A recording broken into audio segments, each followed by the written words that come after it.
Oh, I got to know him through the YMCA. Yes, that was the diversity and inclusion program, and we were in this large conference room.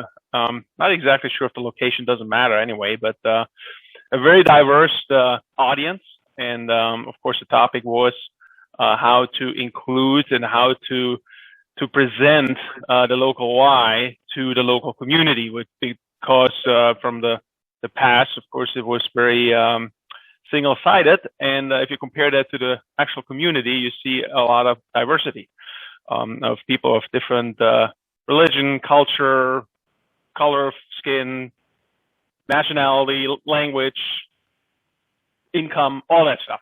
And the topic was, though, racial, not conflict so much, but inclusion. We felt like that we're not serving the Black community well enough. He walks in and looks at the crowd, and he starts talking about the topic, the very topic, black and white. And I was really impressed, because not only that, he kept a very good tone and conversation. So he broke the ice, basically, right? So he opened the conversation, he opened the dialogue with his experience and what he likes to see happening, and how he would like us to engage. And I personally wholeheartedly believe that we're just not talking about enough that difficult subject, because that's why it is so difficult, because we don't discuss it enough and learn enough from each other. We kind of ignore and live in our own bubble. So he bursted those bubbles. And not only that he broke the ice in the beginning, but also what really stuck with me is that he continued leading that conversation. And as people were getting off the topic, because that's more comfortable to talk about, right? Less of that, more of the other.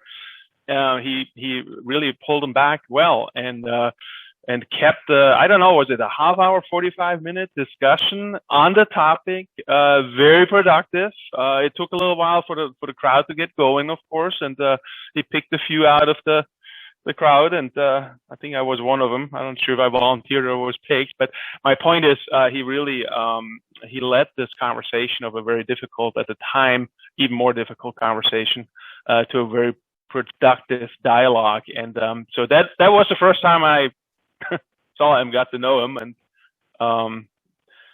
I later used him because of that experience in some would call it a difficult situation. I think that would be a very sad statement if that is a difficult situation, but it was working for a machine tool OEM, and we had ideas on how to optimize our dealer network, distributor network, and invited all the distributors for that, because I felt like, hey, we got to build trust with these folks.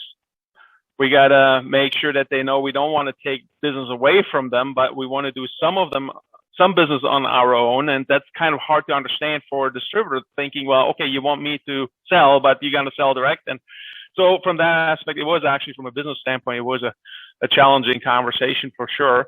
So I had him come in as a moderator, and I prepped him a little bit. He doesn't know anything about machine tools, obviously, and I don't think that was important at the time anyway.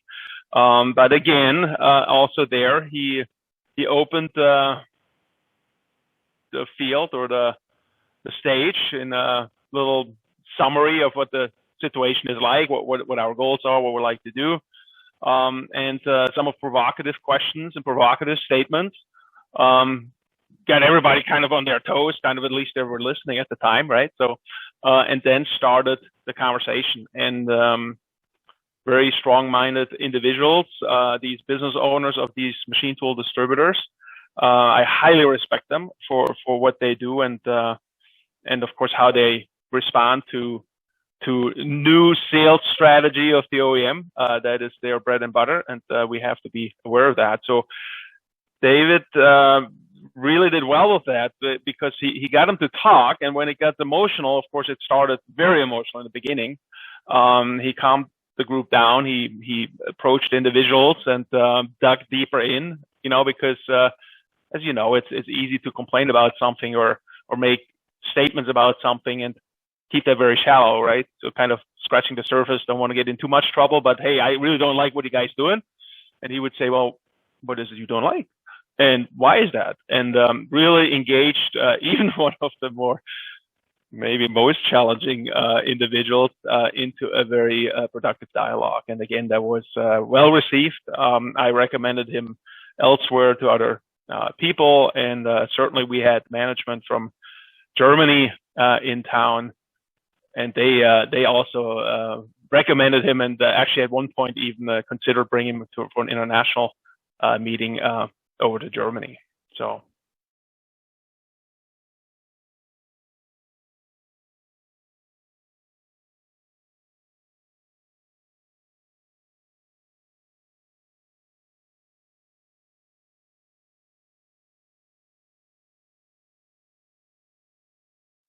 I also use him as a personal coach, career coach. So for me, at age 50, I figured, well, I've been with the same company for 35 years, which was an incredible experience. No regrets. Started as a apprentice, as a tool maker, and made my way up to the CEO. After 5 years, I didn't want to extend that for another 5 years. So I extended for another 3 years, and became time for me to move to do something else, and I wasn't quite sure what that would be. And so I talked to Dave about it, and we had a couple sessions about it, to more career coaching, personal coaching. It got also into not psychology so much, but certainly digging in deeper behind the shell. And that's what I like about him. He doesn't take the easy answer. He always digs a little deeper. And what he has a gift for, to really get people out of their comfort zone without them being uncomfortable. I know this doesn't make a whole lot of sense, but if you experience it, he pushes and asks and builds this space, for me at least, where I was comfortable talking about stuff that where I really questioned. I said, I was always happy with my job, always great, everything was wonderful. And at the end of the conversation, I realized, yeah, it was a great job, it was a good experience, but there were some things they didn't go so well with me, and those things we focused on, and we made sure that moving forward we can address those. So that was a very good experience. And another one, so yeah, I used him for many different tasks, was job descriptions. Not so much resume writing. He helped me with my resume that needed some buffing up, and I think he did a fine job. It worked out, so I got a nice job after that, and now I'm on my own. Actually, I'm a independent consultant in the industry, and that resume I still use, and seems to be quite effective.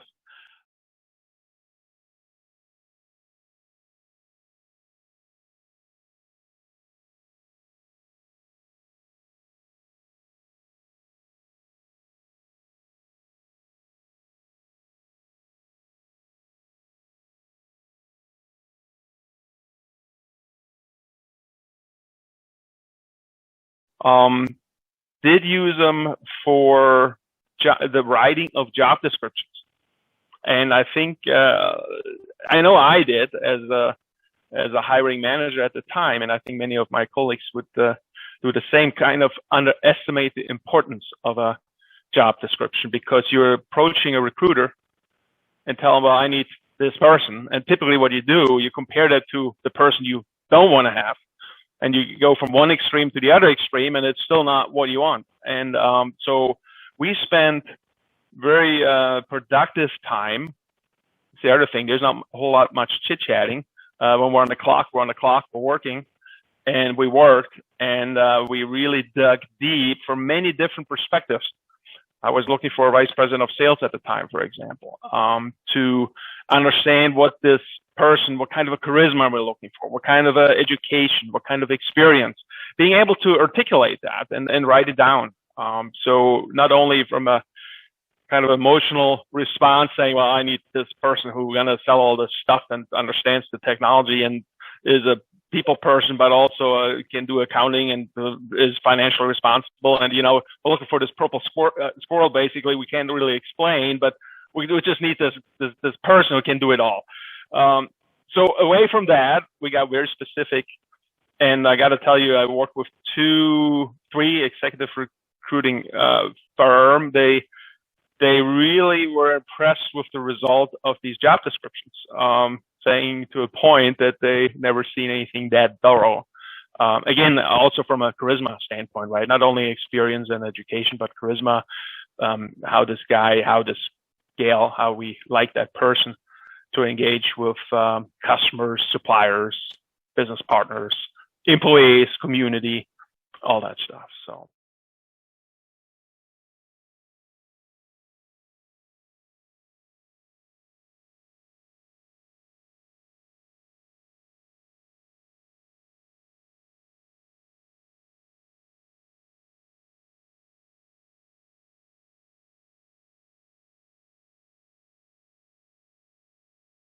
Comment on real quick, if you don't mind, is his ability of public speaking. You can tell he just loves it. The good thing is he doesn't love so much hear himself speak, like some others. He sticks to the point, and he places vocabulary very well for people to understand well, be able to follow, and always keeps an eye on the audience. So that's and also in these video clips, I'm not sure if he even practiced those. I don't know. Maybe he does. I think he comes across very, very not humble. That's not the right word, but authentic. Authentic, right? So I don't think he's playing a role. He's just speaking his mind, and that comes across very natural. And also, like I said, in some of these more critical situations, he handled that very well.